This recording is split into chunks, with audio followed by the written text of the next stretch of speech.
Shalom, shalom. Déjà, je prie une petite avance parce que le temps d'envoyer des invitations et tout, et pour qu'à 21h, nous soyons déjà prêts et puis pour démarrer.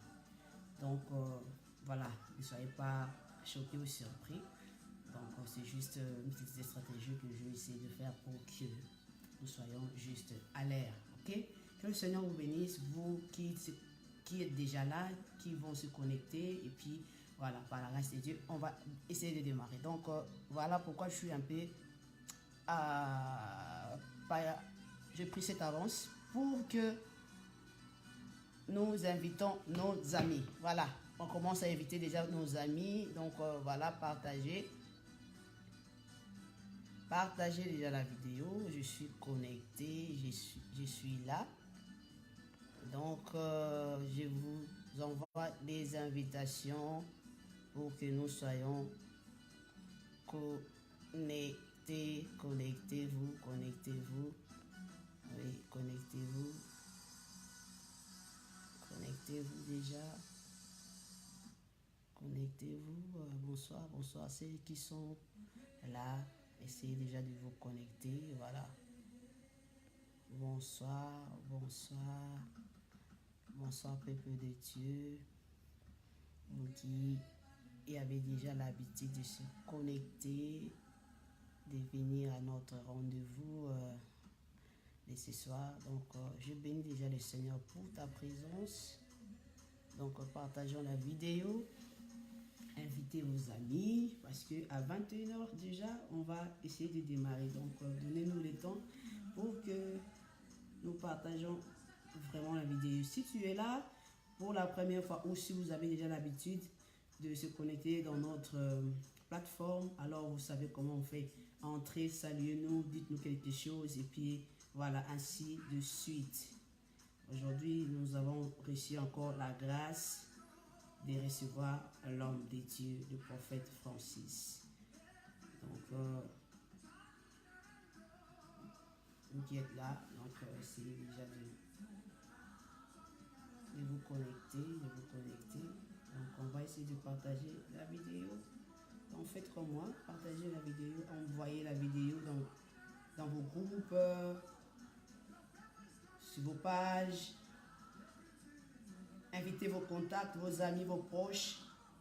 Nous croyons que Dieu va bénir la vie d'une personne, va édifier une personne, va aider un couple, va aider des fiancés, des mariés d'une manière ou d'une autre à travers de ces directs d'aujourd'hui. Donc voilà, on partage d'abord et puis à 21h, on va essayer de démarrer notre direct. Voilà. En attendant, écoutons la chanson ensemble avec nous. Voilà. Écoutons la chanson. Le son n'est pas bon, maman? C'est fort, c'est bon, ce n'est pas bon le son? C'est très fort, maman Nana. Le son c'est fort ou ce n'est pas bon? Dites-moi un peu. Je vais comprendre le son. Et je diminue la volume ou comment?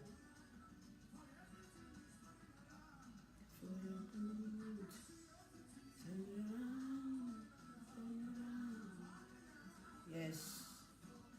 Nous croyons cela pour toi, pour ta vie, pour ton mariage. Au nom de Jésus. Que les choses vont changer. Si vous avez commencé votre relation avec une très mauvaise, de très mauvais fondements ou de très mauvaises bases, et nous croyons qu'à travers de ces enseignements, Dieu va vous donner des nouvelles directives. Voilà, continuez à partager. Maman Nana, signalez-moi qu'est-ce qui se passe avec les sons, je ne sais pas trop. Est-ce que mon son n'est pas bon ou comment?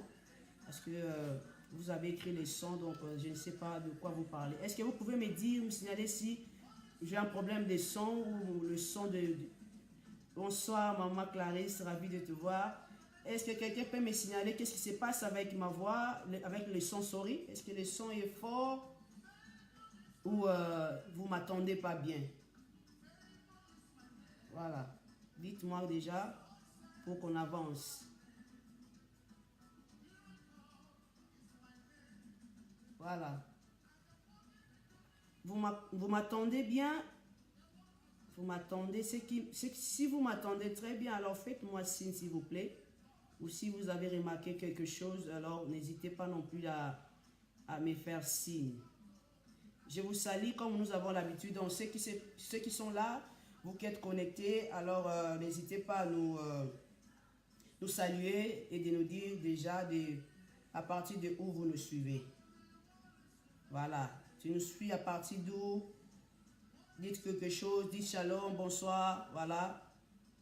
Écrivez quelque chose ou envoyez déjà vos questions. Comme ça sera aussi déjà mis sur papier. Et puis on va essayer déjà de l'écrire. Et lorsque l'homme de Dieu va intervenir, on pourra directement poser vos questions. D'accord. Que Dieu bénisse la vie de chacun, Seigneur. Nous voulons t'élever, te rendre grâce aujourd'hui encore pour la grâce et pour cette opportunité que tu nous as faite d'être dans ta présence. Le Dieu de gloire, merci. Le Dieu Tout-Puissant, merci. Merci pour ton peuple, merci pour tes enfants. Merci pour l'enseignement d'aujourd'hui. Merci parce que tu veux nous donner l'intelligence et la sagesse. Nous t'élèvons, précieux Jésus. Merci Saint-Esprit parce que tu contrôles toutes les choses. Merci pour l'édification. Est-ce que vous pouvez signaler par rapport à mon son si j'ai un problème? Si vous pouvez signaler si j'ai un problème avec mon son, parce que j'ai vu une soeur qui m'a écrit, maman Nadine, le son. Jusque là, je n'ai pas vu sa réaction. Alors, j'aimerais savoir si j'ai un problème avec le son. Gloire à Dieu, gloire à Dieu. Donc, continuez à partager la vidéo. On partage la vidéo au nom de Jésus. J'ai un problème avec le son. Gloire à Dieu. Le son est bon. Merci beaucoup, mon frère Patou Anel Kamoukadi. Que le Seigneur vous bénisse. Voilà, le son chez moi est bon. D'accord. Gloire à Dieu pour ceux-là qui disent déjà que le son est bon. 100%. Merci beaucoup. Que Dieu vous bénisse. Nous sommes là déjà. Partagez la vidéo comme nous avons l'habitude de le faire. Invitez vos amis, invitez vos frères, invitez vos membres de famille, invitez un grand nombre de gens pour qu'aujourd'hui nous recevons la connaissance, l'instruction de la part de Dieu. Partagez dans vos murs, partagez sur vos pages, vos contacts et puis voilà, envoyez les invitations par Messenger. Nous croyons que Dieu va bénir la vie. Et déjà, vous pouvez commencer à envoyer vos questions. Voilà, écrivez-nous déjà vos questions parce que le sujet, le thème est déjà là pour préparer son mariage dans la chair et dans l'esprit. Voilà, si vous êtes là, vous êtes connectés et vous avez des questions, alors n'hésitez pas à envoyer déjà vos questions. On ne manquera pas de le poser à l'homme de Dieu. Mon Dieu, mon roi. Merci à vous tous qui se connectent maintenant. Saluez-nous, dites-nous quelque chose. Soyez gentils, soyez actifs. Ne restez pas seulement là pour nous regarder, mais écrivez aussi. Invitez vos amis, dites quelque chose. Bonsoir, bonsoir, bonjour. Ça dépend de l'heure où vous nous regardez. Donc, c'est un peu ça. Donc, soyons un peu relaxés, quoi. Ne soyons pas trop timides, trop spirituels, trop, hein. Donc, voilà. Bonsoir, mon frère Fataki Olamba. Merci d'être connecté, mon frère. Je vous prie de partager notre direct. Donc, partagez les directs. Partagez les directs et invitez vos amis. Oui, nous vous attendons. Allez, faites monter le nombre et puis voilà, on va essayer de démarrer. Nous sommes jusque là qu'à 14, je suis en train de voir 14 personnes. Invitez vos amis, faites monter le nombre et puis on va essayer de démarrer. Donc partagez, faites monter le nombre, voilà. Partagez dans le mur de vos contacts, de vos amis, de vos frères. Partagez. Nous voulons parler de la préparation du mariage dans la chair et puis dans l'esprit. Comment préparer ton mariage, comment préparer ta vie de couple. Voilà, partagez. Je vous attends, on est jusque là qu'à 16, donc je vous attends qu'on monte jusqu'à 15, à 30, à 20, à 50. Voilà, on va essayer de démarrer. Voilà, même jusqu'à 100, ce n'est pas mauvais. Donc, je crois en vous, vous êtes capable de le faire. Là où ma sagesse, là où mes contacts sont limités, je crois en vous pour que vous le fassiez. Vous élargissez, voilà, vous essayez d'élargir mon terrain voilà, de public. Voilà.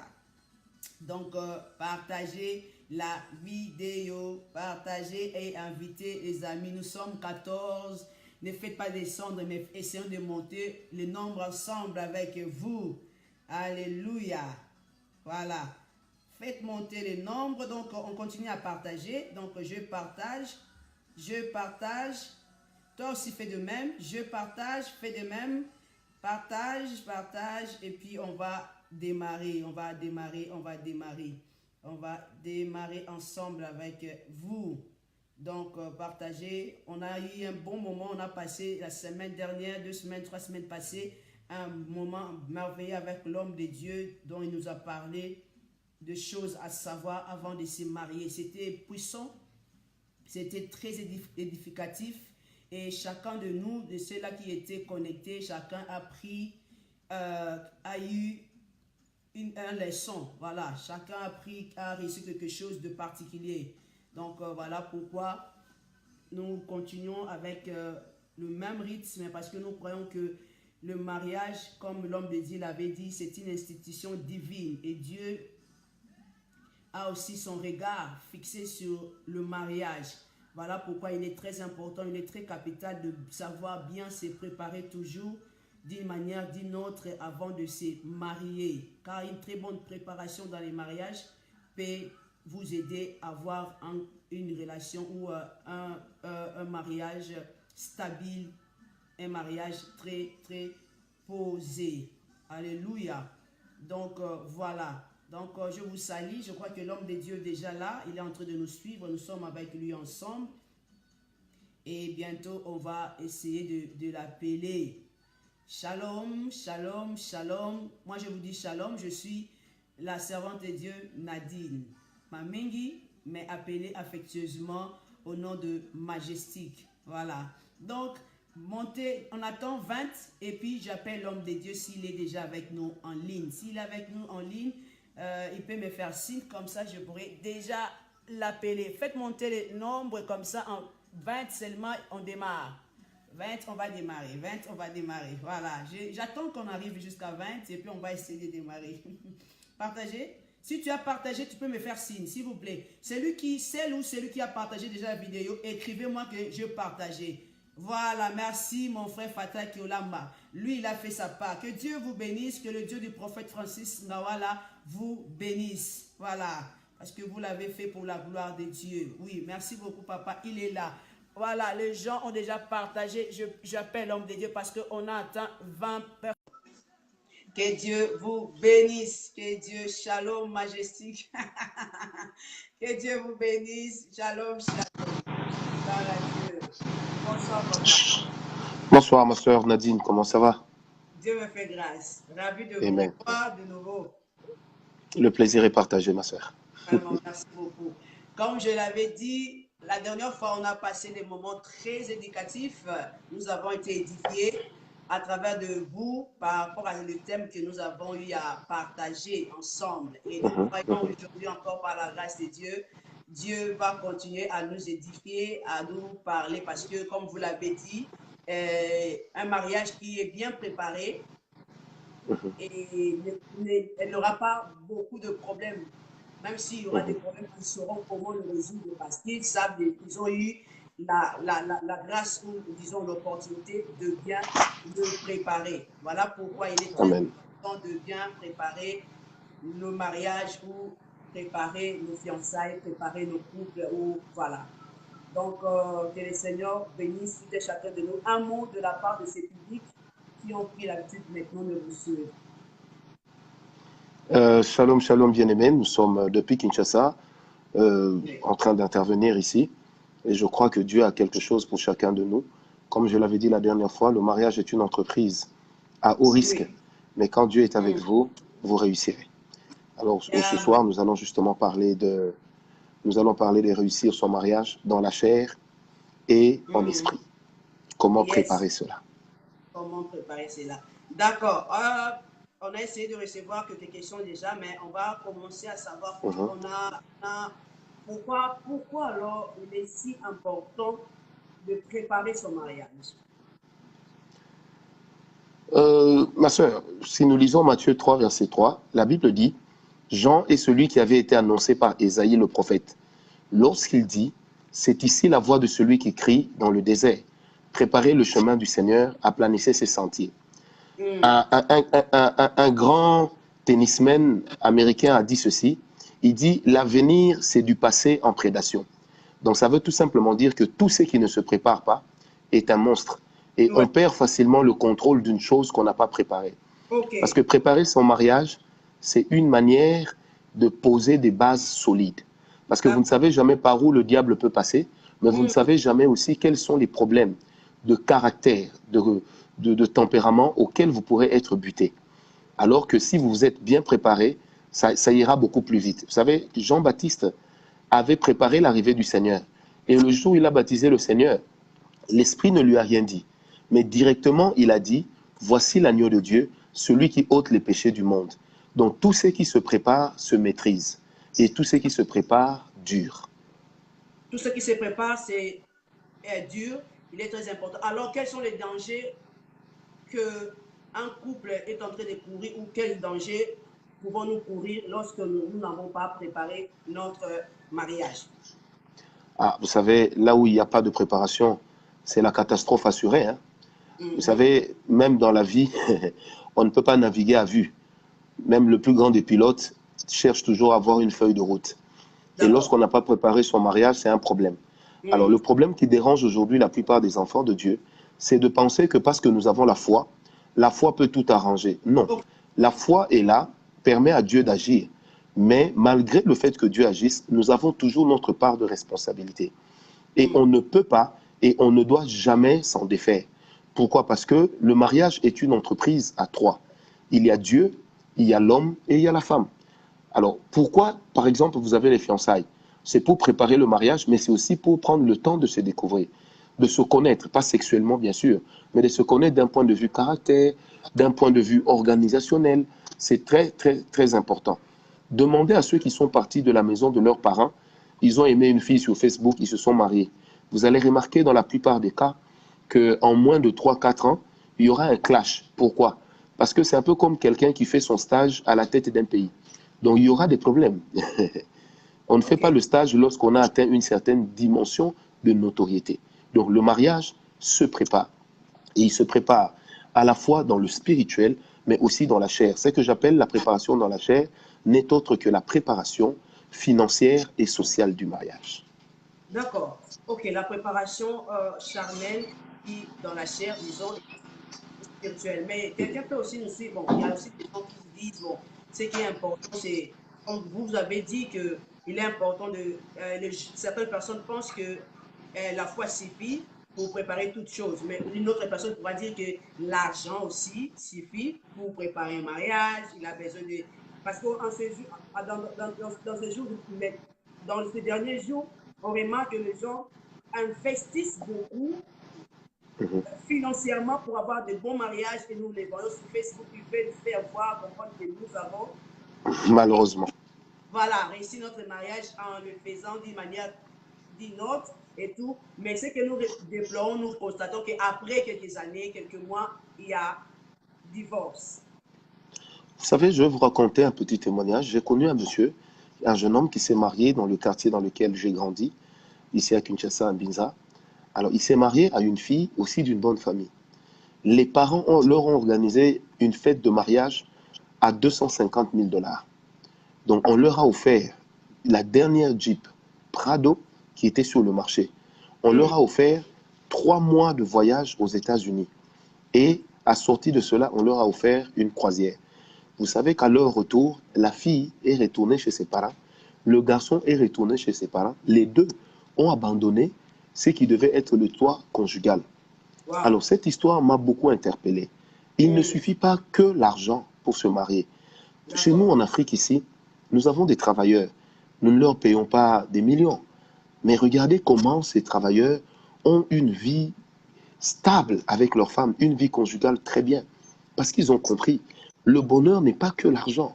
Le bonheur, c'est une interpénétration humaine. Le mariage, le bonheur, c'est également une pénétration spirituelle l'un envers l'autre. Vous savez, lorsque vous lisez Osée 6.3, la Bible dit, connaissons, cherchons à connaître l'Éternel. Le verbe connaître en hébreu est utilisé de la même manière que lorsque un homme et une femme sont ensemble sur leur lit conjugal. Exactement. Ça veut dire que en grec, en hébreu, pardon, on dit pénétrons davantage Dieu. Alors, ce qui dérange le plus souvent, c'est que nous ne nous sommes pas pénétrés en termes de caractère. Nous ne nous sommes pas pénétrés en termes spirituels, mais nous voulons tout de suite aller en besogne. Ok. Et après, quand ça clash, vous savez, il y a beaucoup de gens, quand ça clash, ils font semblant. Et retenez-le, ma soeur. Il y a beaucoup de couples qui font semblant. Hein. Ils sont ichou à l'église, mais dans leur vie privée, ils ne sont déjà plus ensemble. Parce qu'ils ne se sont pas préparés. Voilà. Vous voyez, ils n'ont pas eu le temps de se découvrir. Ils n'ont pas eu le temps de se connaître. Il y en a qui, très vite, parce que charnel, ils vont tout de suite sur le lit. Ah, on va se connaître sexuellement pour que je sois sûr que sexuellement, ça va aller. Mais le mariage, ce n'est pas que le sexe. Ok. Le mariage, c'est beaucoup, beaucoup d'autres choses.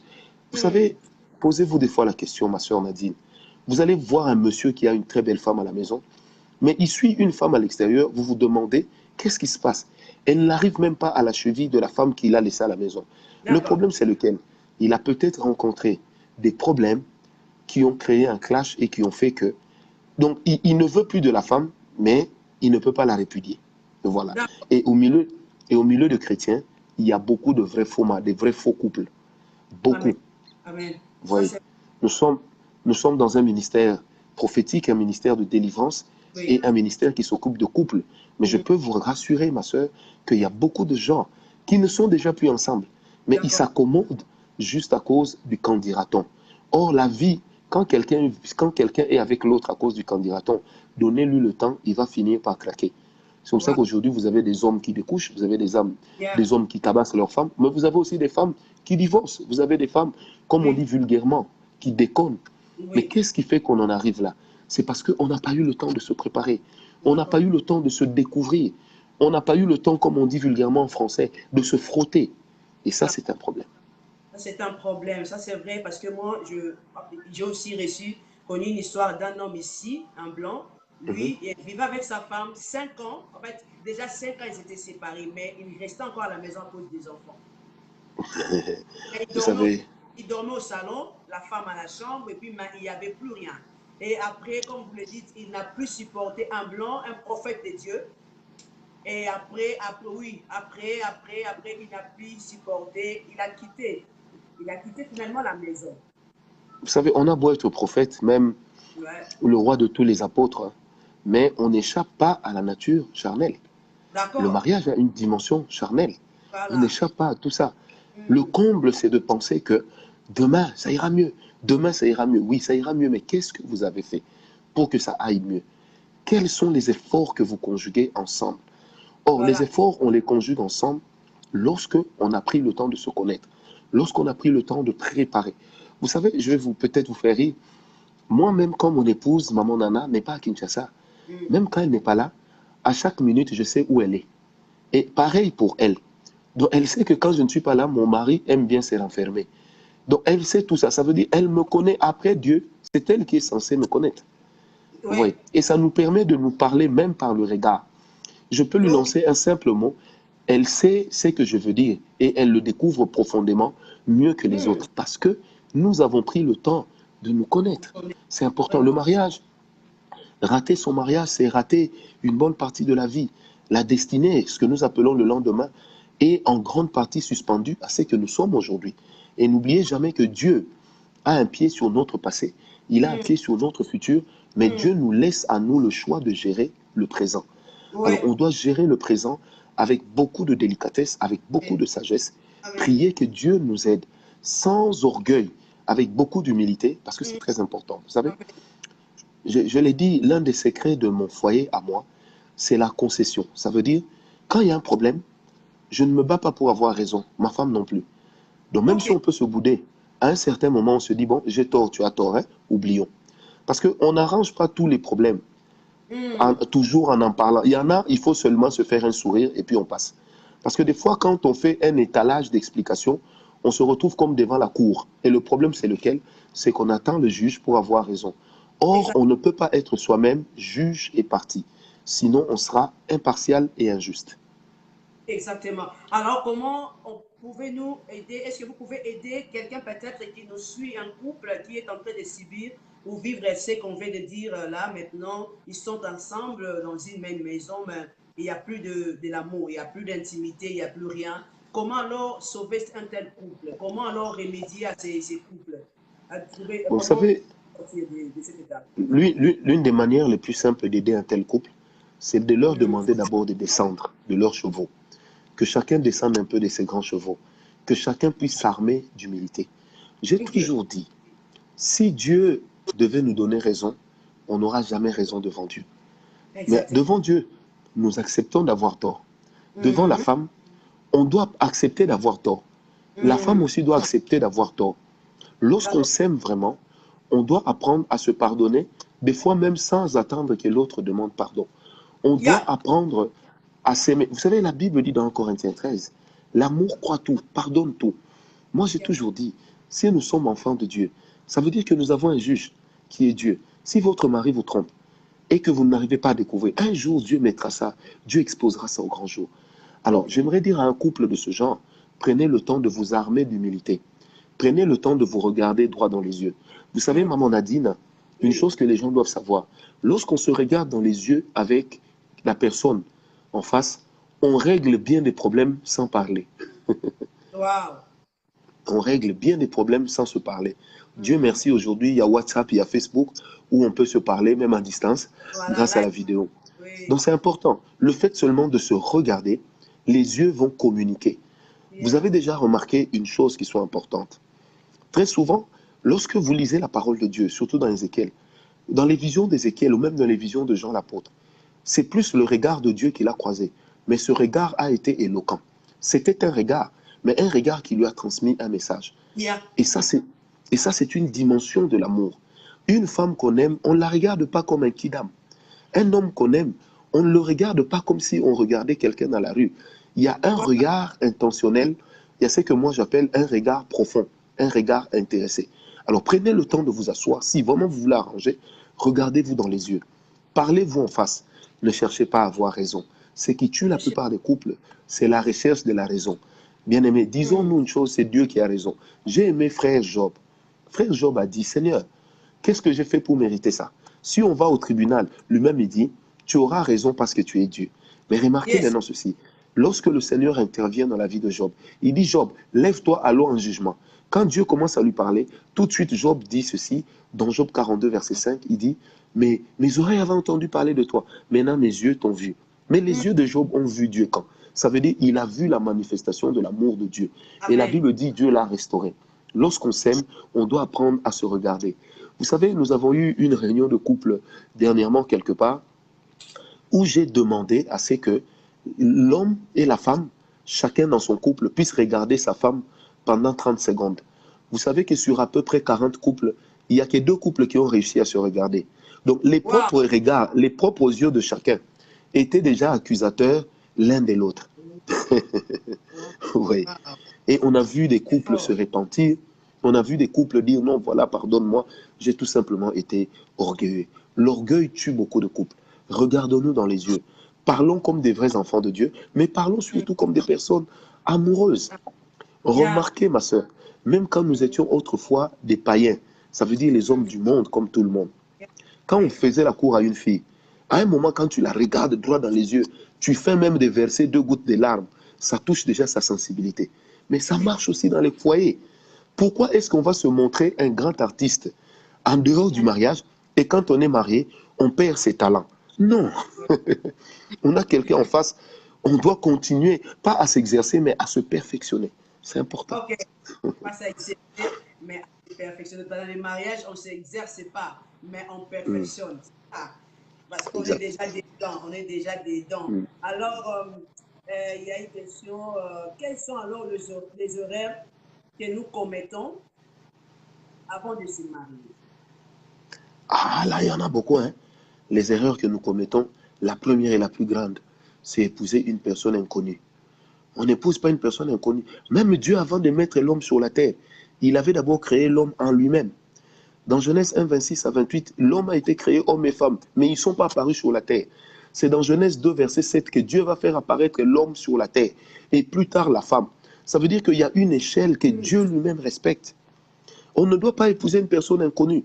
Moi, je dis surtout à nos amis là, des jeunes aujourd'hui, vous allez voir quelqu'un sur Facebook, on vous envoie une photo, et puis vous dites, ah, moi, c'est seulement elle. Et puis, paf, vous sautez dessus, vous commencez à faire la cour. Mais regardez comment se soldent ces mariages. La deuxième des choses, puisque je donnerai 7 choses qui font que les gens ne se préparent pas bien. La deuxième des choses, c'est vouloir se marier parce qu'on croit que l'âge avance. Moi, j'ai toujours dit, vaut mieux se marier tard et bien que se marier tôt et mal. Il y a des gens qui sont mariés à 20 ans, mais ils sont divorcés à 22 ans. Il y en a qui sont mariés à 40 ans, mais l'homme ou la femme est mort à 80 ans. Qui a vécu plus longtemps? Qui a connu le bonheur du mariage? Voilà, donc l'âge, c'est bien, mais l'âge, ce n'est pas tout.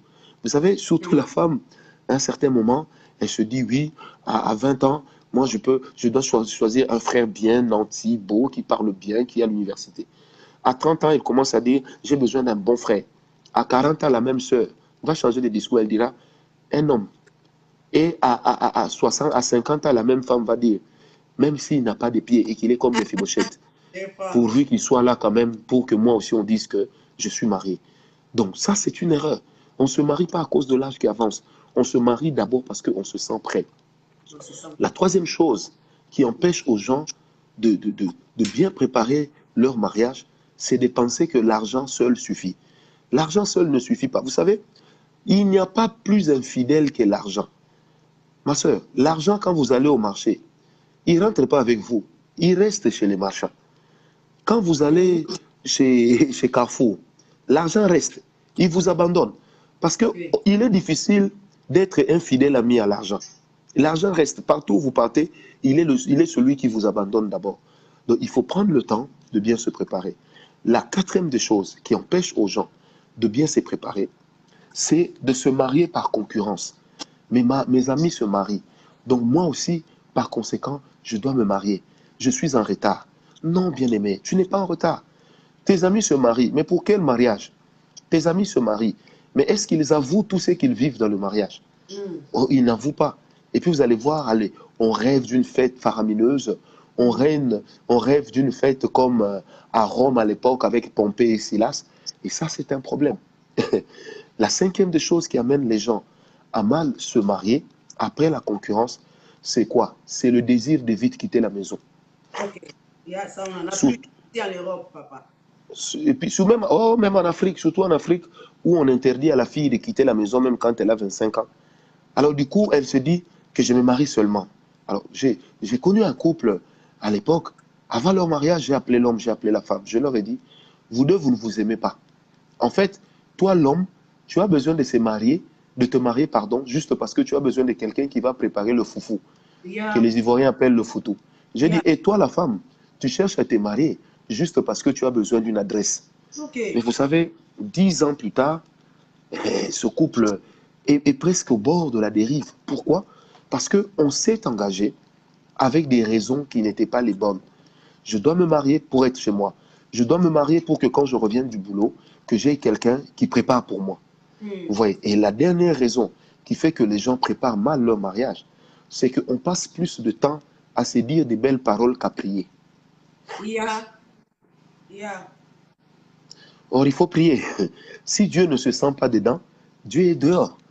Et retenez que la politesse divine, c'est de ne jamais s'inviter là où l'homme a refusé qu'il soit. C'est pourquoi la Bible dit même, je me tiens à la porte, je frappe.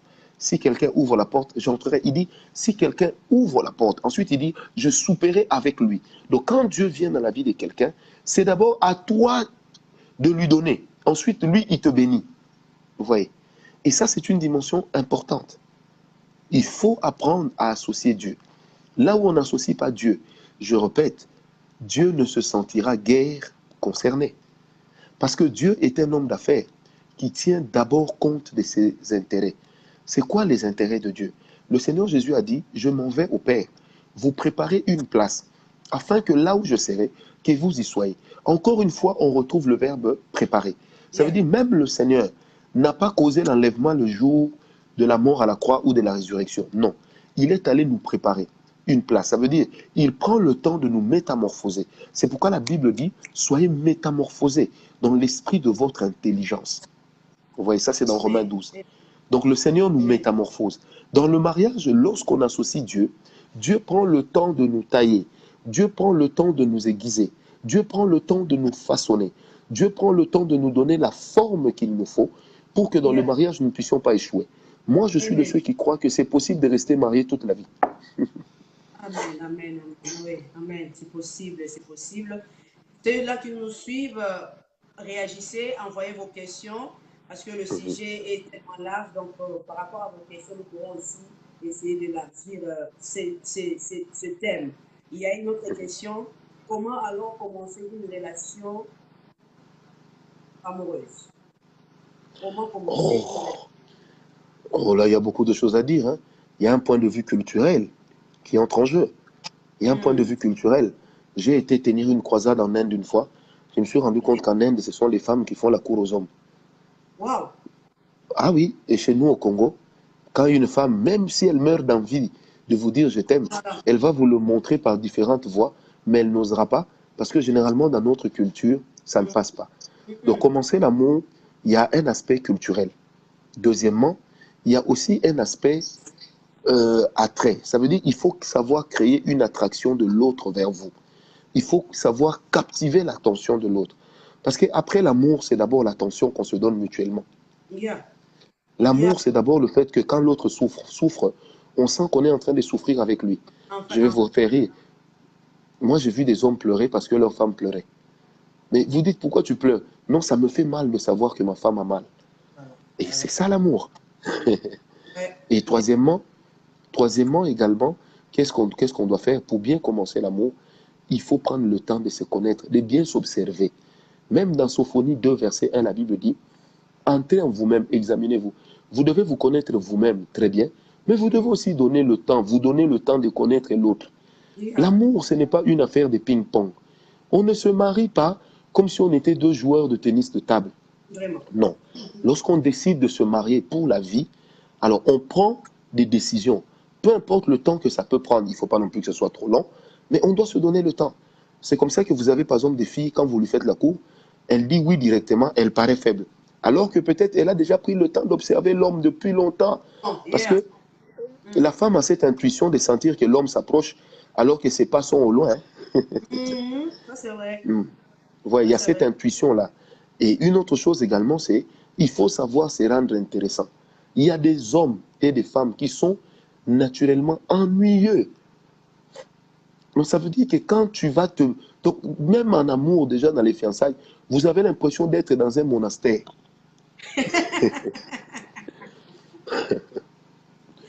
Ouais, et ça dérange. Et ça dérange beaucoup. Vous savez, j'ai souvent entendu des femmes dire, moi j'aimerais que mon homme me fasse rêver. Mais quand une femme dit vous fasse rêver, elle ne demande pas que vous lui achetez les dernières Brabus. Elle ne demande pas que vous lui achetez des Rolls Phantom. Mais elle demande juste qu'elle sente quel est votre point focal, quelle est votre source d'intérêt. Qu'elle sente juste que sans elle, Paris serait pris. Alors qui suis-je? La lettre A. Donc c'est important. Il faut qu'elle sente que vous commencez avec elle. Et pas que, bon, elle est là comme un ornement, comme un tableau, et duquel on se souvient que quand on en a besoin. Non. Quand on en a besoin, il y a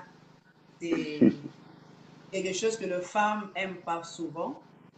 La femme aime l'attention. Donc voilà, je suis femme, je peux comprendre tout ça. Ah, ça. Voilà. Et c'est pourquoi vous allez remarquer. Oui, vas-y papa.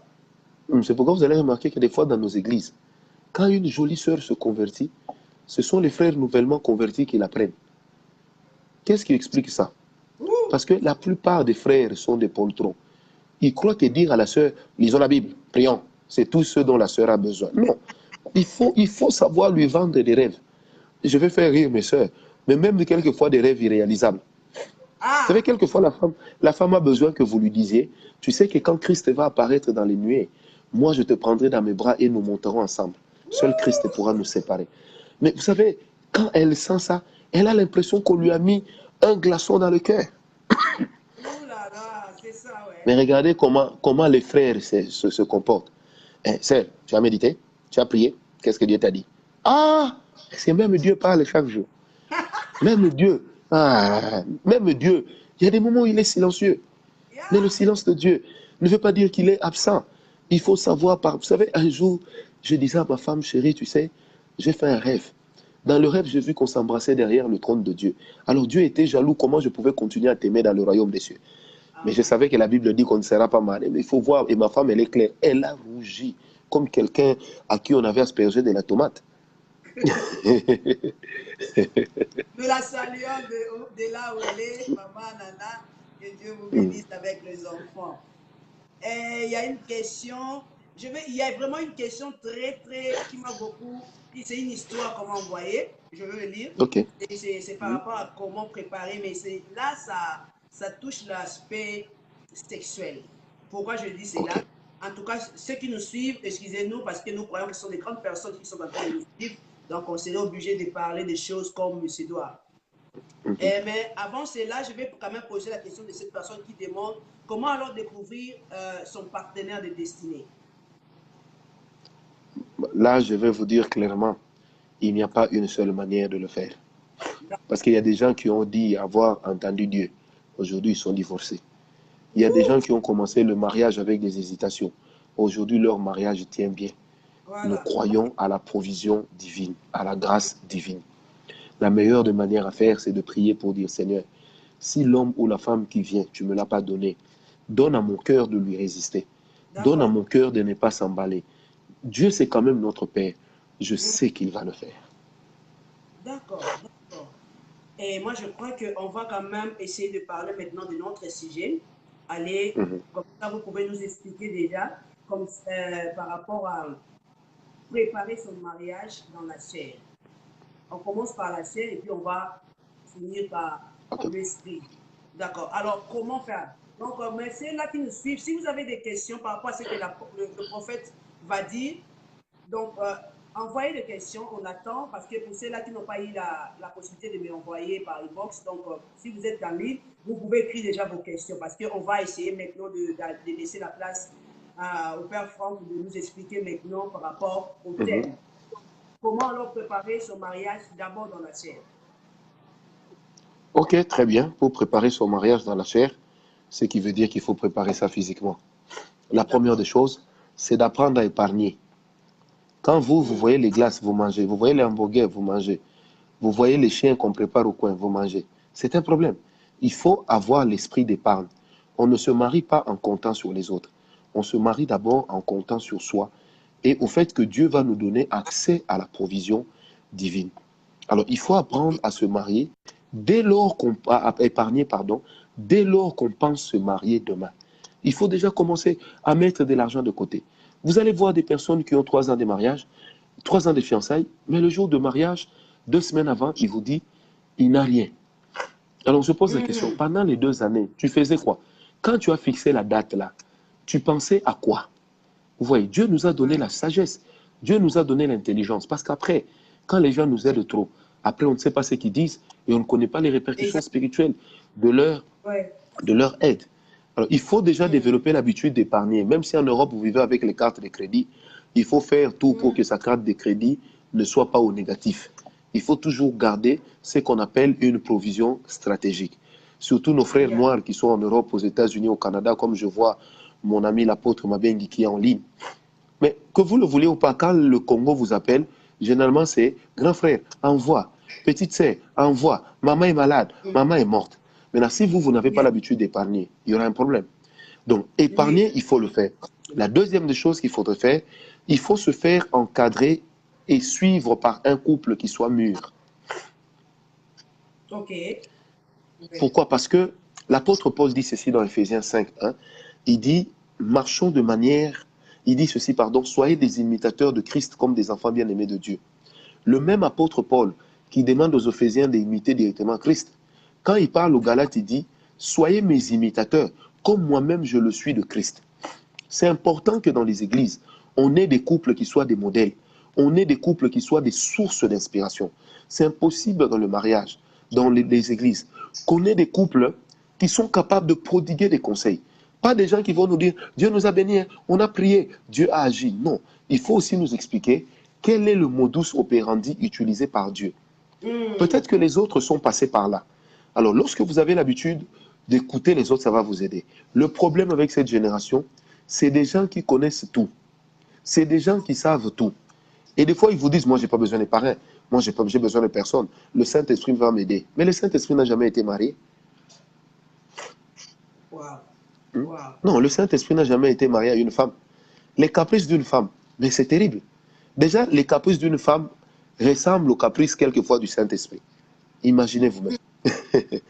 Donc, c'est important de savoir se faire encadrer par un couple mûr, par un couple responsable, et si possible même, par un pasteur, mais qui soit responsable et qui ne va pas non plus chercher à imposer sa volonté dans la vie du couple. Parce que le problème avec la plupart des pasteurs, c'est qu'eux ratent dans les couples, ils veulent non pas corriger ça avec vous, mais ils veulent vivre dans votre couple ce que lui aurait bien voulu. Un peu comme nos parents, quand on grandissait, ils voient que vous êtes un bon mécanicien, mais ils vous disent non, moi je voulais faire le droit, je n'ai pas fait le droit, toi tu dois faire le droit. Ouais, mais, papa, mais je ne suis pas toi. Et tu ne peux pas me faire vivre, tu ne peux pas me faire vivre ta vie ratée par procuration. C'est pourquoi aujourd'hui, il y a beaucoup de gens qui sont passés à côté de leur vie. Pourquoi? Parce que, ma soeur, la destinée de l'homme se cache d'abord dans les talents naturels que Dieu lui a donnés.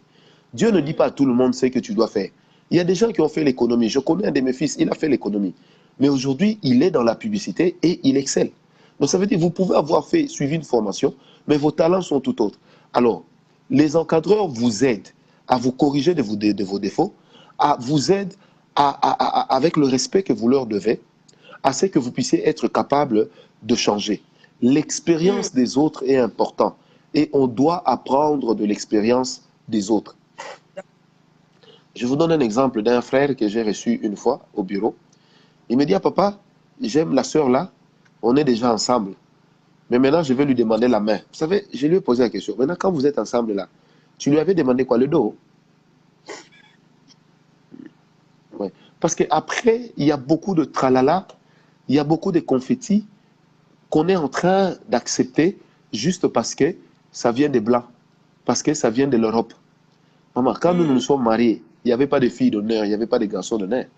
Est-ce que les mariages là n'ont pas eu lieu?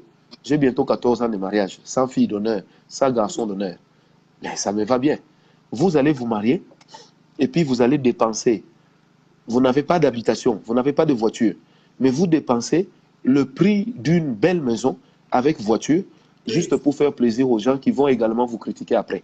Exactement. Non, je pense qu'il faut être correct, il faut apprendre des autres. Autre chose, il faut apprendre des autres, parce que apprendre des autres permet justement d'être conscient dans sa marche de ce qu'on est en train de faire, d'être conscient des erreurs que l'on a. C'est important, pas de se comparer négativement aux autres pour dire « Ah, moi je le dépasse, il me dépasse ». Non, c'est de se poser la question « Qu'est-ce que les autres ont de meilleur que moi? Qu'est-ce que je peux tirer d'eux? Oui, qu'est-ce que je peux apprendre d'eux ?»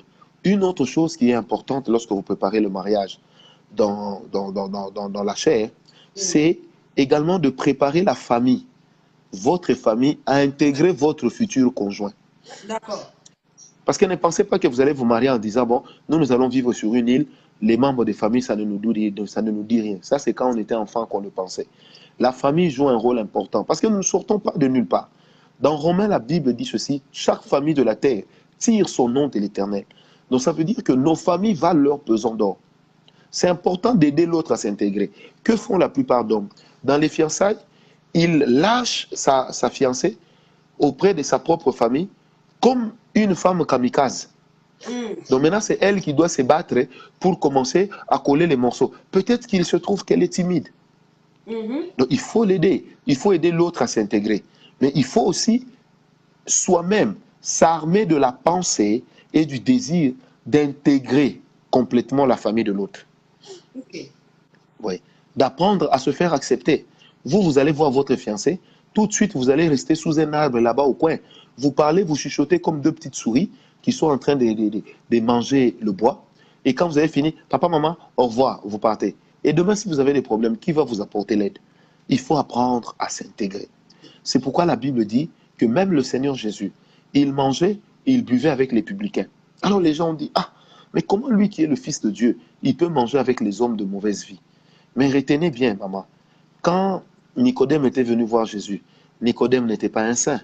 Celui qui a prêté sa tombe à Jésus, qui était Joseph d'Arimathée, qui était également un de ses cousins.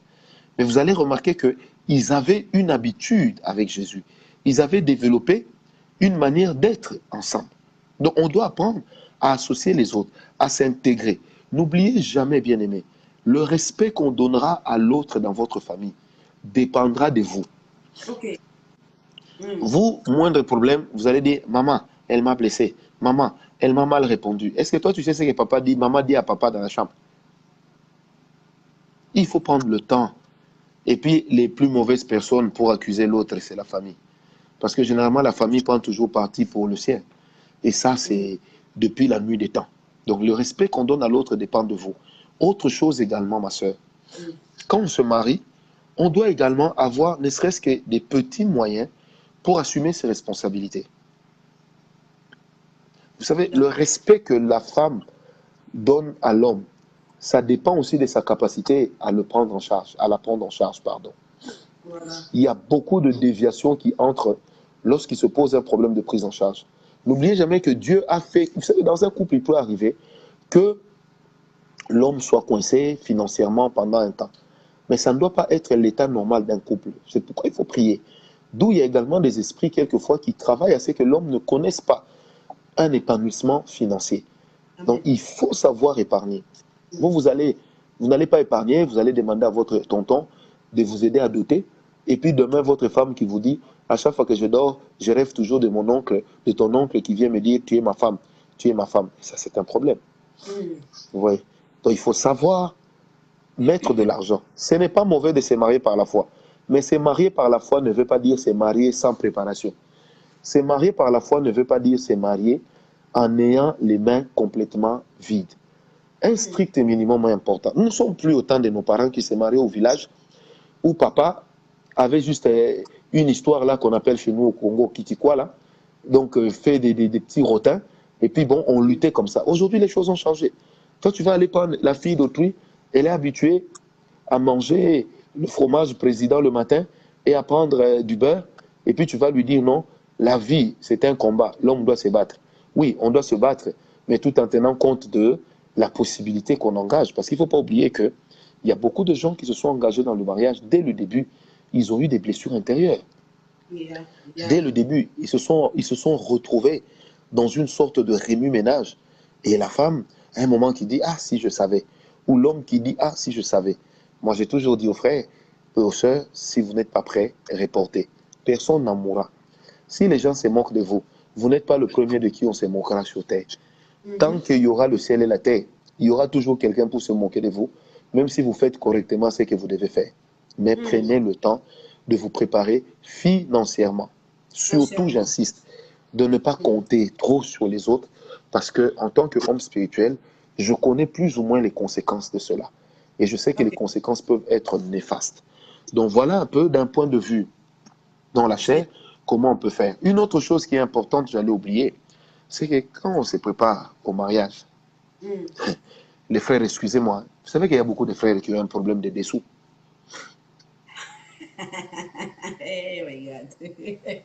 Donc, vous allez voir le frère, il vous porte une culotte. Donc, s'il plonge la culotte dans l'eau, même les moustiques vont mourir. Vous allez voir le frère là qui veut se marier. Il n'a même pas de serviette de bain. Il n'a même pas de serviette de main. Il ne sait même pas s'acheter un savon, mais il dit à la fille d'autrui, je vais t'épouser. Ouais. Vous voyez, c'est un problème. Excusez-moi vraiment de le dire. Moi, j'ai vu la plupart des frères qui sont allés s'acheter des dessous blancs qu'à la veille de leur mariage pour donner bonne impression. Mais le problème, c'est que quand vous chassez le naturel, il reviendra au galop tôt ou tard.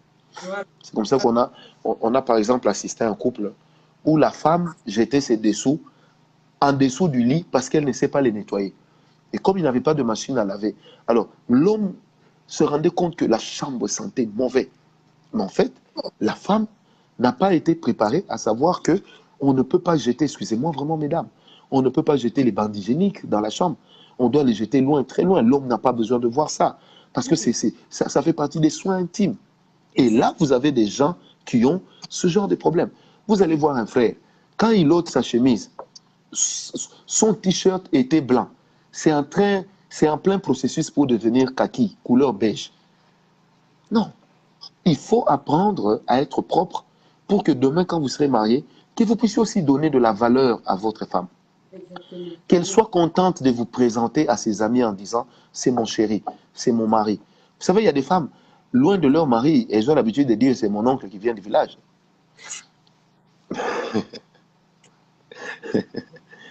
Oui, et ça, c'est un problème. Or, ça fait aussi partie de la préparation physique, de la préparation dans la chair. C'est un problème. Vous avez des personnes qui ont des problèmes d'haleine. Aïe, aïe, aïe, aïe. Aïe, aïe, aïe, ça encore. Est-ce que vous savez que je connais un couple, ma soeur? Ils ont 15 ans de mariage, ils se sont jamais embrassés. Oh non! Aussi. Imaginez que la femme vient, l'homme vient accuser la femme chez moi. En disant non, papa, ma femme n'aime pas qu'on s'embrasse. Je convoque la femme. Je dis, pourquoi tu n'embrasses pas ton mari? La femme me dit, papa, approchez un peu vos narines de sa bouche. C'est juste incroyable. Et pourtant, aujourd'hui, il y a toutes sortes de produits qu'on peut utiliser pour bannir la mauvaise haleine.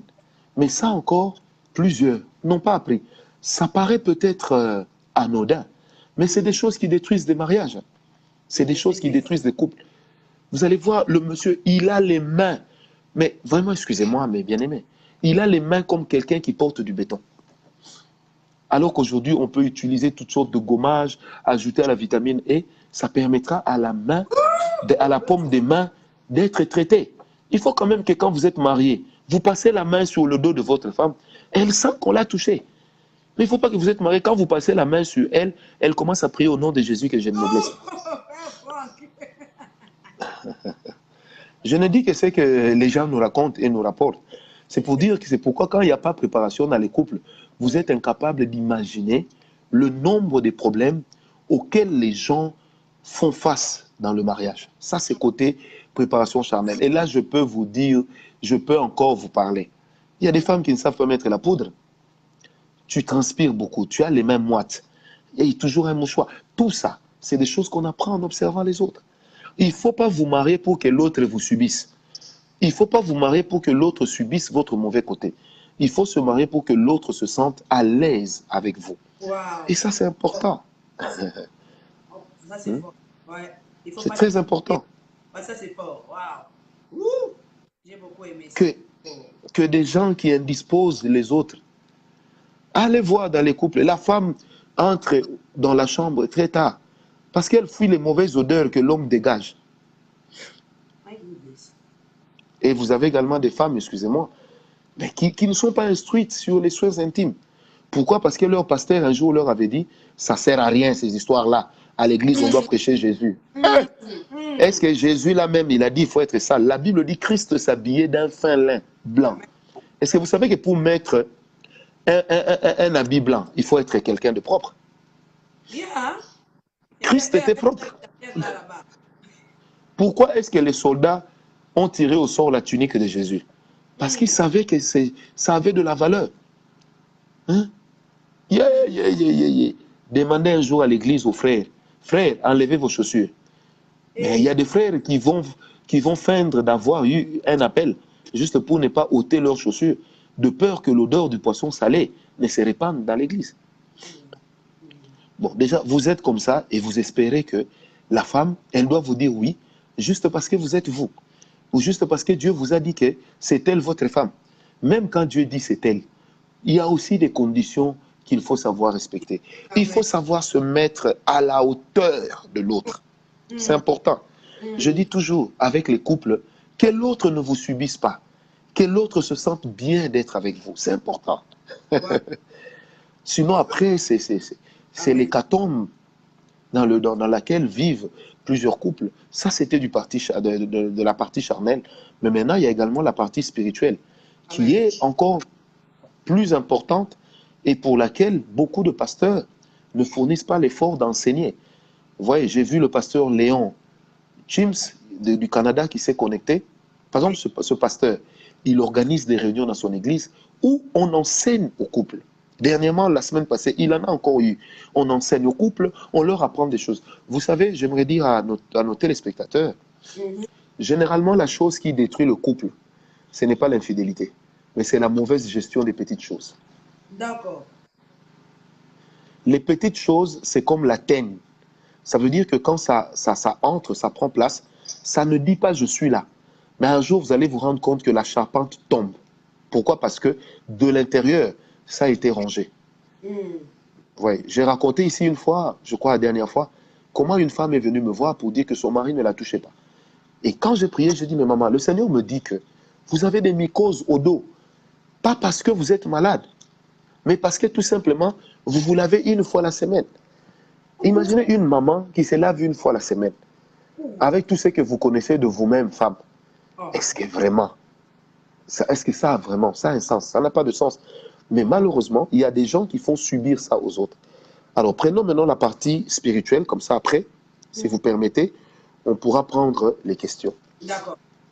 Vous savez, lorsqu'on va vers une fille ou lorsqu'on décide de dire oui à un homme, il y a des réalités spirituelles que vous ne devez jamais ignorer. Il y a des familles avec des décrets sataniques qui disent qu'on ne peut pas se marier là-bas. Il y a des décrets sataniques dans certaines familles qui disent que la femme ne peut pas avoir des enfants. Il y a des décrets sataniques qui disent que l'homme doit toujours répudier sa femme à un certain moment.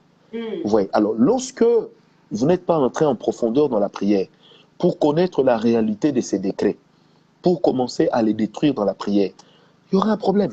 Il faut apprendre à prier ensemble. Durant les fiançailles, il faut apprendre à donner à Dieu le temps. Parce que c'est comme l'histoire de Jérémie 18. C'est l'Éternel qui nous forge. C'est l'Éternel qui nous façonne, qui nous donne la forme qu'il veut. Aucune femme n'est parfaite. Aucun homme n'est parfait. Mais qu'est-ce que nous faisons? Nous nous taillons à la mesure des attentes de l'autre. Et c'est même ça qui fait la beauté du mariage. C'est que nous nous taillons pour plaire à l'autre. Et pour le faire, il faut commencer par tenir compte des entités spirituelles qui dominent dans la famille. Quand on dit ça, il y a des gens qui disent non, moi j'ai prié, j'ai déjà reçu Jésus, je ne peux plus avoir affaire à des démons. Oui. Aujourd'hui dans les églises, il y a combien de divorces, qu'on se le dise? Il y a combien de divorces au milieu des serviteurs de Dieu? Mais quand vous suivez, la plupart, c'est quoi? C'est souvent dû au fait, quelquefois, que l'homme n'a pas pris le temps de prier avec sa femme. L'homme a le temps de prier avec les fidèles, mais pas avec sa femme. L'homme n'a pas le temps de former sa femme. Vous voyez, c'est très important. Il faut prendre le temps de prier ensemble parce qu'il y a des enjeux. Nous sommes des serviteurs de Dieu, comme plusieurs qui nous suivent également en ligne. Nous sommes des serviteurs de Dieu. Savez-vous combien est-ce que nos mariages, nos couples, constituent la cible de la part de l'ennemi? Savez-vous combien Satan se réjouit lorsque des enfants de Dieu, des serviteurs de Dieu divorcent? Savez-vous combien Satan est content lorsque les foyers des chrétiens sont détruits? Alors, si nous voulons combattre les divorces au milieu de nous, il faut apprendre à prier ensemble. Vous savez, quelquefois, la chose à dire, et je crois que mon frère Toto Chabani, qui me suit, ne me contredira pas le prophète. Quelquefois, la chose la plus importante à faire dans la vie, c'est seulement d'amener l'autre dans un coin, de chasser les démons. Et puis c'est fini. Parce qu'il y a des gens dont les caractères sont dirigés par des démons. Il y a des gens dont la personnalité est empreinte à un degré d'envoûtement hors pair. Donc, il représente une mine d'or satanique. Alors, nous, qu'est-ce que nous avons fait, maman Nana et moi, mon unique femme? C'est que quand nous devrions nous marier, on passait du temps dans la prière. On avait des retraites à deux. Pas pour se raconter des histoires, non. L'avenir allait arriver un jour. Mais il fallait prier. Il fallait que nous cassions déjà tout ce qui peut constituer pour nous des réclamations, tout ce qui pourrait constituer pour nous des objections sataniques à notre épanouissement. Bien-aimés, parler de ces choses ne veut pas dire que nous pensons que Satan est plus fort que Jésus. Non. Parce que les démons, nous les chassons au nom de qui? Nous les chassons au nom de Jésus. Nous ne les chassons pas au nom des dieux du Bas-Congo, ni au nom des dieux de l'Inde. Nous les chassons au nom de Jésus. Ce n'est pas parce que vous vous respectez que les démons vont vous respecter. Prenez le temps de prier. Prenez le temps de vous investir dans le mariage, dans la prière. Autant vous êtes sérieux pour chercher l'argent, autant vous devez être sérieux dans la prière. autant vous devez apprendre à vous tenir main dans la main et à prier, à chercher la grâce de Dieu, à réclamer la faveur de Dieu. Moi, j'ai lu dans ma Bible, il est écrit ceci, que lorsqu'on cherche l'Éternel, il se laisse trouver. Lorsqu'on s'approche de lui, il se laisse découvrir. Ça, c'est la merveille de notre Dieu. Si on pouvait avoir cette hargne que nous avons lorsque nous cherchons l'argent, si nous pouvions avoir cette hargne pour chercher Dieu, lorsque nous sommes en train de préparer le mariage, vous savez, on réussirait. Vraiment, on réussirait. Parce que Dieu doit demeurer le troisième brin de la corde. Dieu doit avoir sa place. Dieu doit être là où il est. Ne dites pas à Dieu, après l'avoir abandonné, un jour, vous vous retrouvez dans des problèmes dans le mariage et puis vous commencez à dire, Seigneur, tu m'as abandonné. Mais qui a abandonné l'autre avant? C'est moi. Il y a beaucoup de gens qui ont abandonné Dieu et qui utilisent Dieu comme une roue de secours. Vous voyez, chez nous, les réparateurs des roues, on les appelle des quados. Donc, il y a des gens qui utilisent Dieu comme des quados. Ça veut dire que quand le pneu perd un peu de l'air, plutôt que de changer le pneu, on va chez Dieu. Qu'est-ce qu'il fait? Il colle et puis on continue à avancer. C'est pourquoi nos véhicules souffrent ici en Afrique. Donc, il faut apprendre à s'abandonner à Dieu, apprendre à s'observer. Quels sont les challenges spirituels qui dominent dans ma famille? Ensuite, quels sont les challenges spirituels qu'il y a dans la famille de celle avec qui je compte m'engager? Et ce n'est qu'après cela qu'on peut commencer maintenant à avancer ensemble. Parce qu'on aura pris soin de mettre Dieu au milieu. On aura pris soin de donner à Dieu la place qui lui revient. Vous savez, j'ai un de mes fils qui me suit, Patou Moukadi. Lui, sa fiancée est au Canada. Mais tous les jours, ils passent leur temps à prier ensemble. En dehors du fait qu'ils parlent du mariage, ils parlent de comment ça sera la fête et tout, et ils passent leur temps à prier. C'est important. Et c'est en priant qu'ils vont commencer à découvrir certaines lacunes qui sont dues à une activité des mauvais esprits. Vous allez tomber sur une fille qui est la femme de nuit de son père. Et moi, j'ai connu une dame, mais qui était pas la femme de nuit de son père, mais qui était la concubine officielle de son papa. Je dis bien son papa. Ah oui. Et quand elle est venue me voir, on a passé du temps à prier pour elle. Aujourd'hui, elle est mariée. Gloire à Dieu. Oui. Donc, c'est important de ne pas suivre que la beauté. Il faut toujours connaître quelle est l'histoire qui est cachée. Dieu nous donne la possibilité de gérer le présent afin que notre futur, que le Seigneur nous accorde d'être heureux. Il y a des gens qui se sont mariés, après ils découvrent que leur mari est d'un caractère exécrable. Pas parce qu'il est insupportable naturellement, mais une dame me disait, vous savez, prophète, ma femme et mon mari, quand je le regarde, j'ai l'impression que par moments, c'est comme s'il y a un homme qui habite en lui. Donc c'est comme s'il y a un homme qui le possède.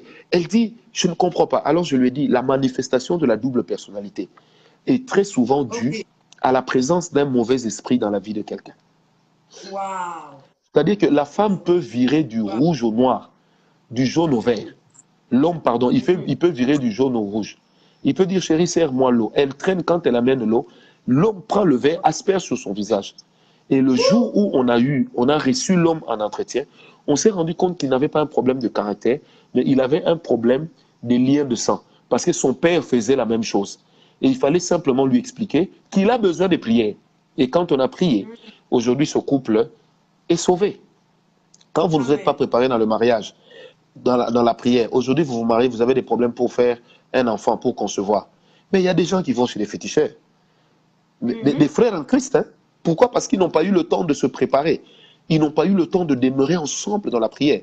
Quand on est ensemble dans la prière, si aujourd'hui je n'ai pas d'enfant, même s'il n'y a ni matrice ni trompe, et Dieu nous a déjà donné de voir ça plusieurs fois, demain je sais que Dieu agira. Demain Dieu demeure capable de donner des enfants à une telle femme.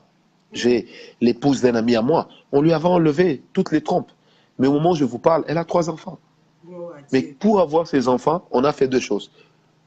On a intercédé pour elle, on lui a fait passer par la délivrance. Ça a réglé le problème. Et quand elle passait par la délivrance, le mauvais esprit commençait à dire dedans, je suis son père, c'est ma femme, elle ne doit pas concevoir, elle ne doit pas accoucher. Imaginez un peu un père qui fait ça à sa propre fille. Vous savez, quand vous êtes spirituel et que vous avez le temps de demeurer dans la prière, vous ne devenez pas suspicieux. Non, parce que Dieu ne nous a pas donné le don du soupçon, de la suspicion ou le don de la méfiance. Mais Dieu nous a donné le don du discernement des esprits. Ça veut dire, en demeurant souvent dans la présence de Dieu, on apprend à découvrir, derrière les actes que les hommes posent, Quel est l'esprit qui peut se cacher derrière? On apprend à découvrir ça. Moi, j'ai connu un aîné à moi qui s'était marié et imaginez-vous, bien-aimé, que quand on vient prendre la femme, on vient prendre l'homme pour aller prêcher, la femme se permet d'insulter l'homme devant les gens qui sont venus prendre son mari. Et ce monsieur avait une onction extraordinaire. À l'heure où je vous parle, il n'est plus que l'ombre de lui-même. Qu'est-ce qui a tué son ministère? Le manque de préparation spirituelle. Elle est belle, elle est jolie. Il y a des femmes là, c'est une princesse dans le monde des ténèbres. Il y a des femmes qui existent ou des hommes. Ce sont des hôtels humains. Ça veut dire que quand vous la prenez, vous acceptez tous les combats. En fait, c'est un peu comme le package. Vous voyez, comme quand vous recevez Christ, ça vient avec le package de la délivrance, de la prospérité, de la grâce. Alors, il y a aussi des possessions démoniaques qui viennent avec un package. Avec un package de la saleté, un package du mauvais langage, un package comment je dirais, de la polygamie, de la polyandrie, un package du concubinage. Je crois. La prière ne résout pas tout. Mais la prière est une clé qu'on peut poser néanmoins sur chaque porte. Amen. Et quand on prie, et une préparation spirituelle qui soit importante que les gens ignorent souvent, c'est que lorsque je prie pour mon mariage, je dois déjà apprendre à faire des offrandes. Des offrandes pour mon futur. Des offrandes pour ce que Dieu va faire. Des offrandes parce que je crois en la grâce de Dieu. Des offrandes parce que je crois que Dieu ne m'abandonnera pas. Et ça, c'est important. La prière, les offrandes, le sérieux, la vie de sanctification sont des condiments spirituels. Et la méditation de la parole de Dieu sont des condiments spirituels qui permettent à ce que notre sauce du mariage soit spirituellement au point et que ça ne soit pas infect. C'est important. Posez la question à nos bien-aimés. Vous dites que vous allez vous marier, vous êtes serviteur de Dieu, vous êtes prophète, vous êtes apôtre, vous êtes fiancé. Combien de fois avez-vous déjà prié avec votre fiancé? Vous êtes là toujours? Non, elle est loin. Moi, je suis ici. Oh, nos horaires ne concordent pas. Non, moi, je crois que quand on peut, quand on veut, le temps là que vous prenez à vous dire je t'aime, je t'aime, je t'aime, je t'aime, c'est des temps aussi qu'on peut mettre à profit pour prier. Donc, voilà. Voilà. En fait, je suis un peu trop choquée avec tout ce qui vient de se dire. Mais bon, gloire à Dieu. En fait, j'ai beaucoup aimé une chose que vous avez dit, ignorer la vérité spirituelle, de l'esprit spirituel de quelqu'un, c'est ignorer son identité. Ah oui. Cette chose m'a beaucoup frappé hier parce que nous, c'est qu'on nous, en fait, souvent on est tenté que par l'extérieur. Et par contre, il y a beaucoup de choses qui se jouent dans le spirituel que lorsque nous ne sommes pas pris conscience de cela, voilà pourquoi nous subissons beaucoup de choses dans le mariage. Au moment où nous sommes maintenant dans ce mariage, il y a maintenant ces esprits, ces choses-là que nous avons eu à ignorer commencent maintenant à se manifester. Je crois que Dieu est en train de parler à nos cœurs, il est en train de parler à nos vies, à ceux-là qui se préparent pour le mariage. Et nous croyons même à ceux-là qui sont déjà dans les mariages, qui sont en train de retrouver quelques pistes pour leur permettre de corriger le tir. De rebâtir de nouvelles bases, parce que je crois que c'est encore possible. Dieu est un Dieu miséricordieux, il est le restaurateur, il est le réparateur. Là où il y avait des choses qui ne marchaient pas bien, ce n'est pas encore fini. Dieu est capable de faire revenir des choses en état initial. Mais je vais quand même parler poser une question. En fait, le prophète aussi vient de le dire pour vous, nos internautes. S'il y a des questions, alors vraiment, n'hésitez pas, faites vite. Envoyez-nous, écrivez, le prophète et moi, on va les lire et puis il va nous répondre. Mais en attendant, j'avais quelques questions que j'avais notées pendant que vous étiez en train de nous expliquer par rapport à la préparation de la chair et puis dans l'esprit. Je vais commencer un peu par rapport à ce qui m'a beaucoup préoccupé. En fait, il y a la préparation en fait, sentimentale. OK? Donc, je vais parler sentimentale la question parce qu'il y a des gens là qui sont fiancés. Mais est-ce que c'est évident pour eux de s'embrasser, par exemple, ou de se coucher en cours de route, de faire de flirt, par exemple? Est-ce que non, c'est important? il faut être sérieux. Hein. Vous savez, quand on aime quelqu'un, une des choses qui arrive souvent, c'est qu'on s'attire.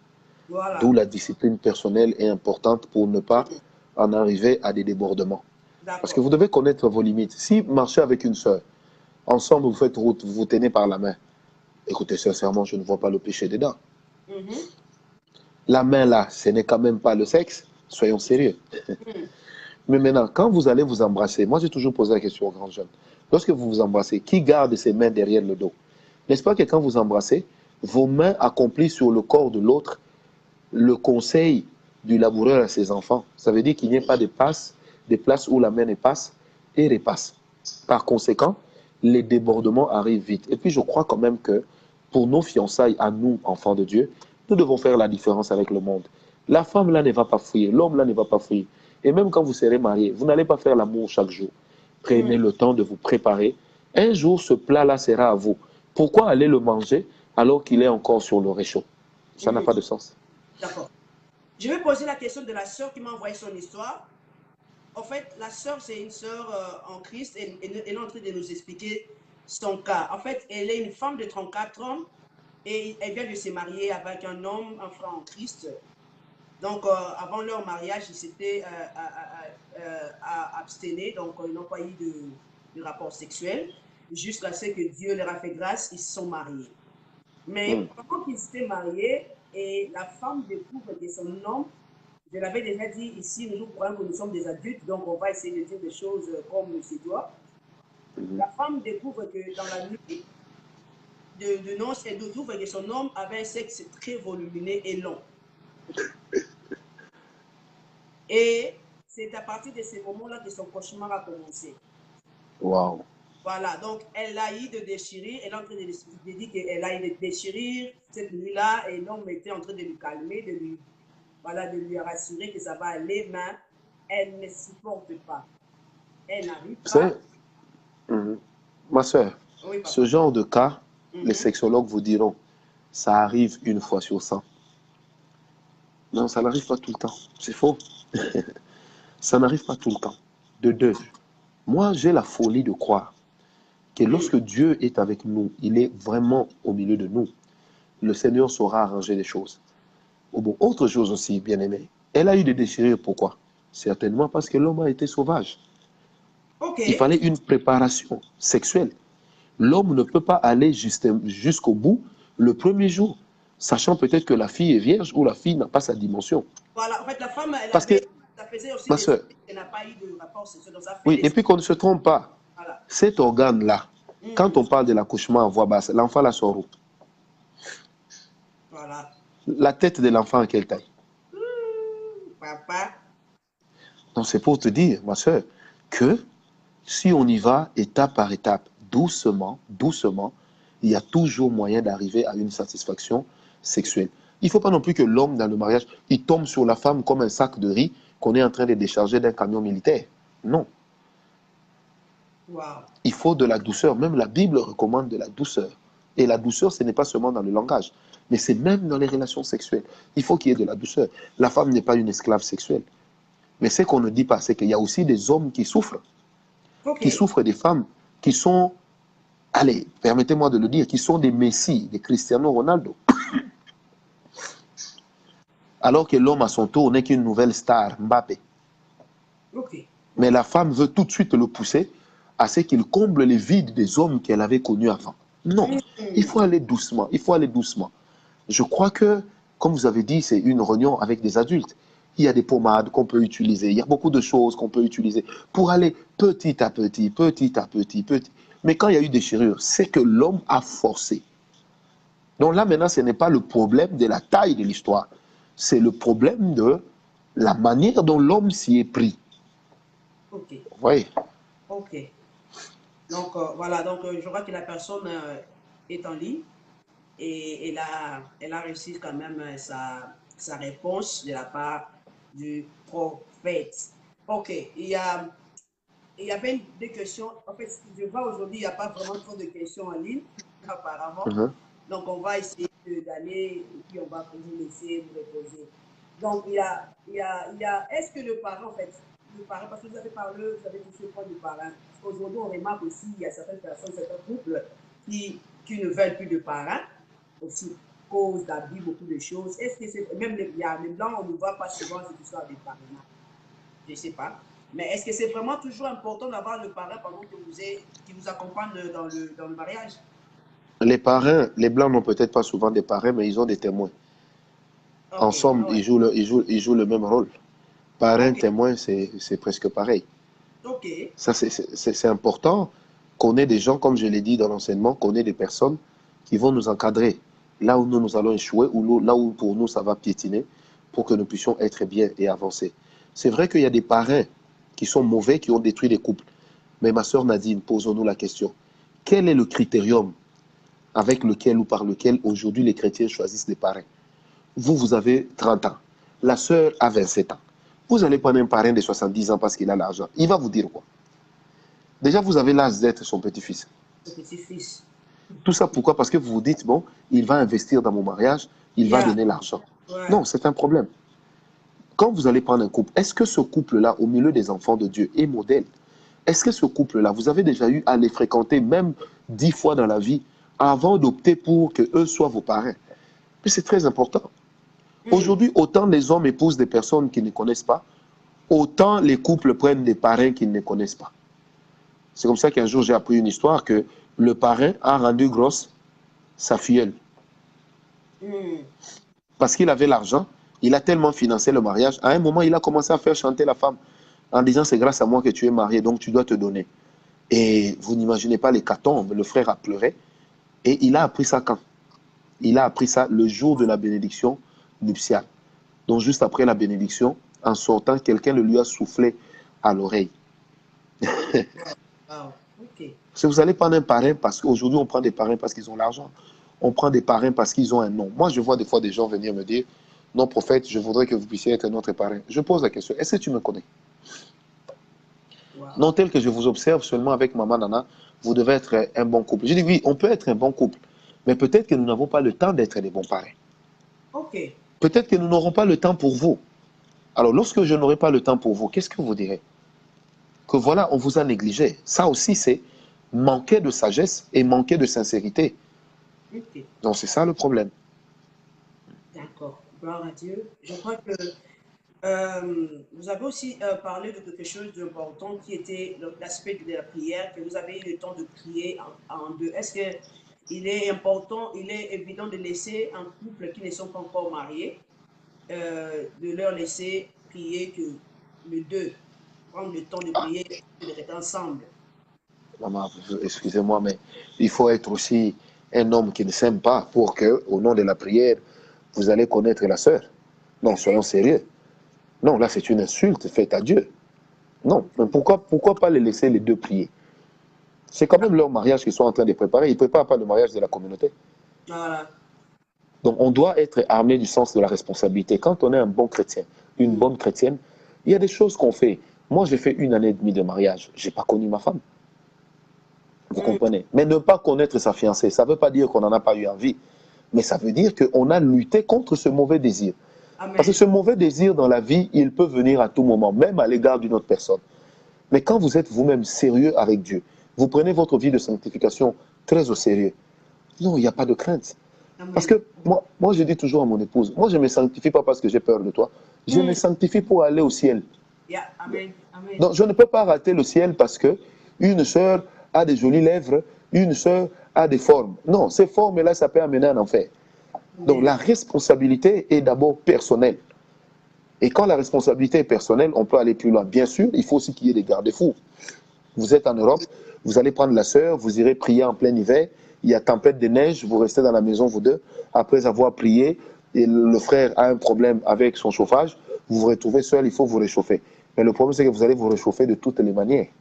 C'est pourquoi il y a certaines églises qui interdisent aux frères et à la sœur de prier seuls. Mais moi, Voilà. je crois que quand les gens sont bien prêchés, quand ils sont bien formés, et quand eux-mêmes sont sérieux avec Dieu, ma sœur, non, on tient. Amen. On tient, ouais, parce que j'ai posé la question parce que ici, par exemple, comme dont vous venez de la mentionner, surtout ici en Europe, il y a certains pasteurs dans nos églises, ils peuvent vous dire que non, c'est pas vraiment permis qu'on vous laisse vous deux prier ensemble, il faut toujours que... Parce que vous savez que trop de lois finit par tuer la loi. Ah, exactement, amen, Mais amen. généralement, allez dans ces églises-là, vous allez remarquer qu'il y a beaucoup d'impudiques. Ouais, ouais. Moi, un jour, j'ai posé la question à un pasteur. Vous pensez que c'est en mettant les sœurs à gauche, les frères à droite, que vous allez leur empêcher d'avoir un problème de libido? Non, la sanctification, c'est dans le cœur, c'est pas dans les yeux. Vous savez combien dans les églises aujourd'hui, pendant que le pasteur prêche, eux sont en train de se souiller par la convoitise. Et le Seigneur Jésus a dit, lorsque tu regardes une femme en la convoitant, tu as déjà commis l'adultère avec elle. Mais si aujourd'hui cette parole est reconnue comme vraie dans l'église, vous imaginez le nombre de personnes qui sont des grands impudiques dans nos églises. Oui. La chair est faible, mais aussi, et c'est important de le dire, ma soeur, il faut également connaître et reconnaître ses limites.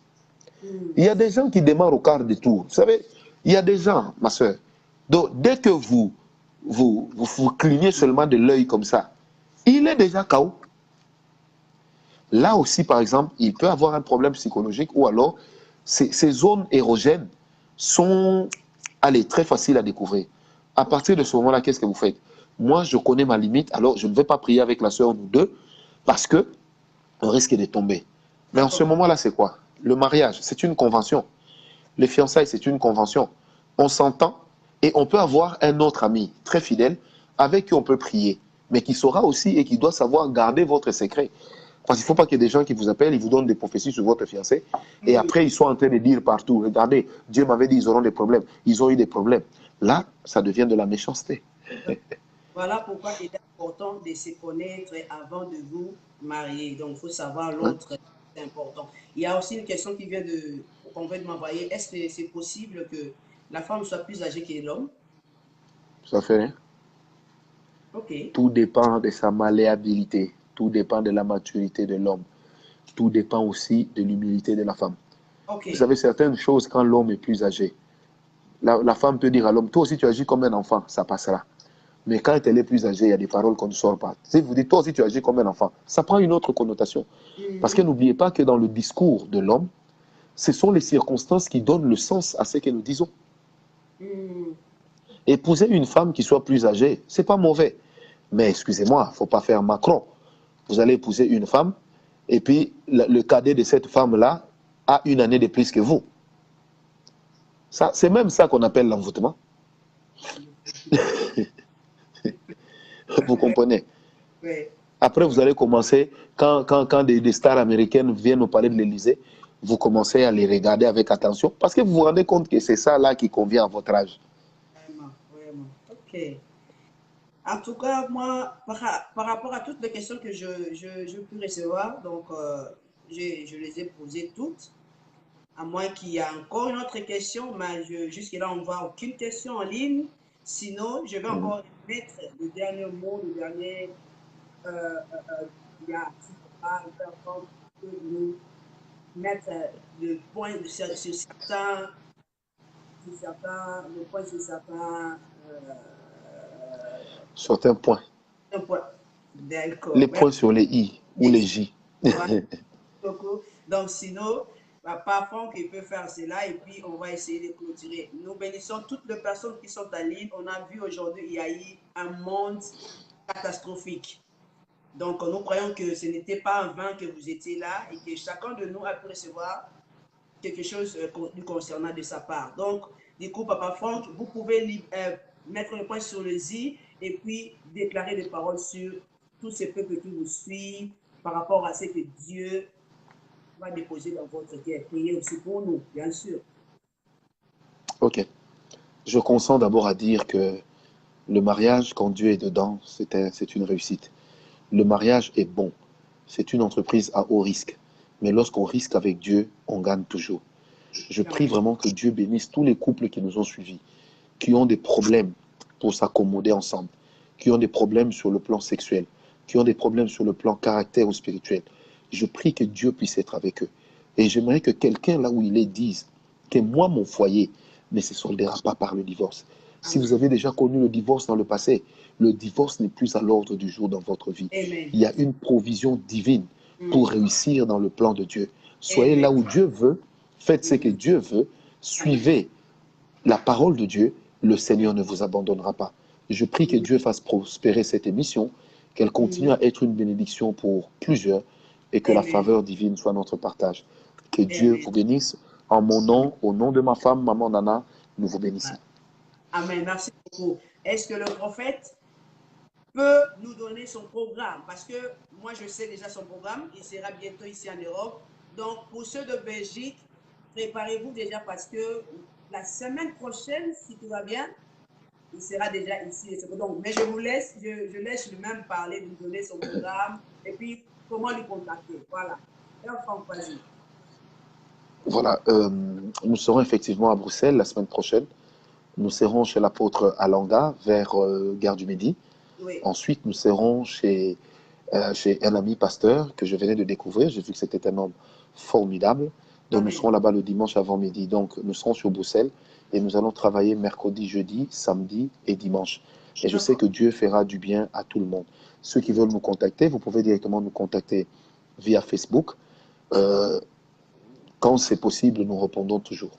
Que Dieu vous bénisse. Merci beaucoup. Et ne manquez pas de prier pour nous. Amen. On va continuer à prier pour Père Franck. Et moi, par rapport ici en Hollande, c'est pour bientôt. Le Père Franck il sera ici chez nous. Donc, vous allez voir les annonces, vous allez recevoir les affiches. Donc, préparez-vous. Et nous croyons que Père Franck, ce n'est pas la dernière fois que vous passez dans cette émission. Non, du Et tout. je crois que la prochaine fois, vous y serez encore. Donc, merci beaucoup de votre disponibilité, Père Franck. Et je vais Merci. vous laisser partir pour vous reposer. Et on va parler après l'émission en coulisses. Que Dieu, D'accord. merci beaucoup vraiment. Et Qu'il vous bénisse aussi. À très bientôt. merci beaucoup, Père Franck. OK. Gloire à Dieu, merci à vous tous, que Dieu vous bénisse. Vous tous qui étiez très branchés, connectés, vous avez eu à nous suivre aujourd'hui. Nous rendons grâce à Dieu pour cette deuxième partie et nous croyons que par la grâce de Dieu, ce n'est pas la dernière fois que nous recevons le prophète et nous espérons le recevoir encore pour un autre sujet la prochaine fois lorsqu'il sera aussi disponible pour venir.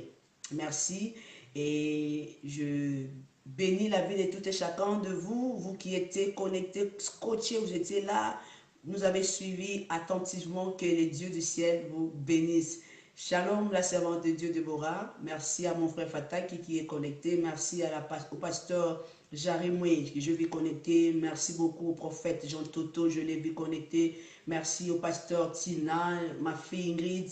Merci beaucoup. Merci. Si je n'arrive pas à citer tous vos noms, vraiment, veuillez m'excuser parce que je n'arrive pas à lire tous vos noms parce que si vous n'êtes pas, si vous ne réagissez pas, donc du coup, je pourrais vous voir.